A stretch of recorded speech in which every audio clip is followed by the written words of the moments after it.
Weekend और निर्जला एकादशी और बकरीद के त्यौहार सहित स्कूल कॉलेजों की छुट्टियां का ये दिन है और इस बीच एक बड़ी खबर ये आई कि सचिन पायलट, ये तस्वीर आप देखिए जरा, सचिन पायलट और अशोक गहलोत, ये दो वो सियासी चेहरे जिनके बीच के आपसी विवाद हमेशा चर्चा में रहे हैं, लेकिन अब जो तस्वीर सामने आई है उसमें सचिन पायलट और गहलोत हाथ मिलाते नजर आए। इस मुलाकात के कई सियासी मायने निकाले जा रहे हैं। हालांकि सचिन पायलट का सिर्फ इतना ही कहना है कि उनके पिता की 25वीं पुण्यतिथि है, जिसके लिए हर साल वो एक कार्यक्रम आयोजित कराते हैं, उसी में आमंत्रित करने के लिए वो गहलोत साहब के पास पहुंचे थे।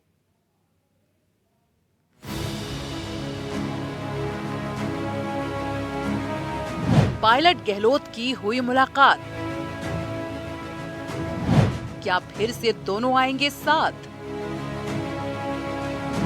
पिघली रिश्तों पर जमी बर्फ, क्या कांग्रेस को दिलाएगी सत्ता का अर्श? तस्वीरें अगर शब्दों में कह पाती तो क्या कहानी सुनाती, क्योंकि कुछ मुलाकात अपने आप में सब कुछ बयां कर देती है। उन्हें बताने और समझाने के लिए शब्दों की जरूरत नहीं पड़ती। और जब बात राजस्थान की सियासत से जुड़े इन दो शख्सों की होती है तो फिर राजनीति का पारा हाई होना पूरी तरह लाजमी है, क्योंकि भले ही दोनों एक ही पार्टी में हो, लेकिन दोनों के बीच अदावत ऐसी है जैसे दोनों का मंच अलग अलग हो। ऐसे में जब यकायक सचिन पायलट अशोक गहलोत के आवास पर पहुंचे तो पूरा राजनीतिक माहौल ही बदल गया, जिससे माना जा रहा है कि राजस्थान कांग्रेस के दो बड़े नेताओं के बीच लंबे समय से चला आ रहा शीत युद्ध अब खत्म होता नजर आ रहा है। सचिन पायलट खुद अशोक गहलोत से मिलने उनके सिविल लाइंस स्थित सरकारी आवास पर पहुंचे, जहां गहलोत ने न केवल गर्मजोशी से उनका स्वागत किया बल्कि मुस्कुराते हुए हाथ भी मिलाया। करीब 2 घंटे तक दोनों के बीच बातचीत भी हुई। राजस्थान कांग्रेस राजनीति में लंबे अरसे बाद कांग्रेस की राजनीति में एक सुखद तस्वीर आई है। अशोक गहलोत और सचिन पायलट की दोनों की मुलाकात हुई है, दोनों हंस रहे हैं, गले मिलने की कोशिश कर रहे हैं। दरअसल सचिन पायलट अपने पिताजी की पुण्यतिथि, राजेश पायलट की पुण्यतिथि पर उनको निमंत्रण देने गए थे उनके निवास पर अशोक गहलोत के, और पहली बार ऐसा हुआ है कि वो उनके निवास पर गए हैं और निमंत्रण तो दिया है। इसके साथ ही दोनों बड़े नेताओं में, दिग्गज नेताओं में बंद कमरे में लगभग 1.5 से 2 घंटा मुलाकात हुई है। दरअसल 11 जून को दौसा के पास भंडाना जिरोता में स्वर्गीय राजेश पायलट की 25वीं पुण्यतिथि पर एक श्रद्धांजलि सभा का आयोजन होगा, जिसे लेकर पायलट ने अशोक गहलोत को शामिल होने का निमंत्रण पत्र दिया। खुद अशोक गहलोत ने एक्स पर पोस्ट कर इसकी जानकारी दी और लिखा कि वो और राजेश पायलट जी 1980 में पहली बार एक साथ ही लोकसभा में पहुंचे और लगभग 18 साल तक साथ में सांसद रहे।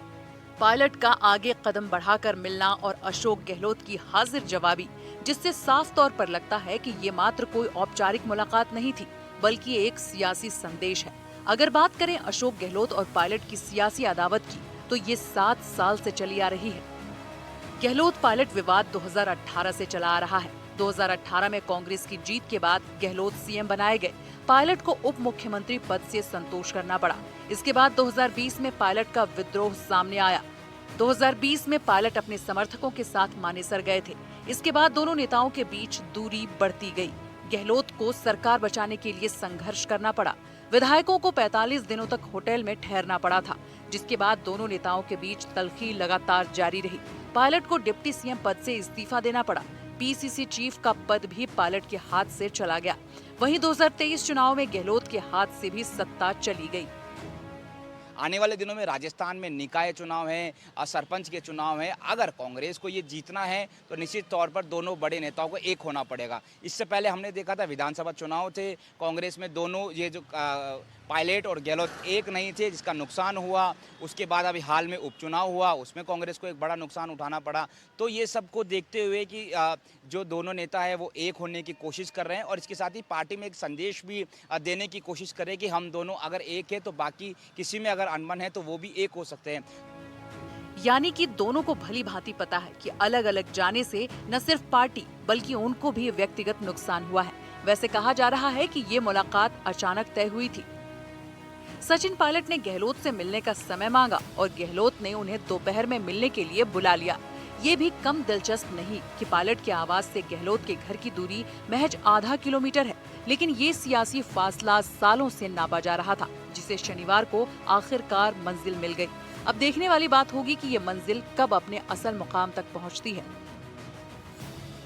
अगर दोनों एक है तो पार्टी के सभी लोग एक है, और इसके साथ ही कांग्रेस को आने वाले दिनों में कितना फ़ायदा होगा ये देखने वाली बात होगी, कितना चुनाव में फ़ायदा होगा ये देखने वाली बात होगी। फिलहाल जो दोनों नेता है वो लंबे अरसे बाद मिले हैं और एक दूसरे को गले लगाए और हाथ मिलाए हैं। सहयोगी निर्मल शर्मा के साथ दीपक चावला, NDTV।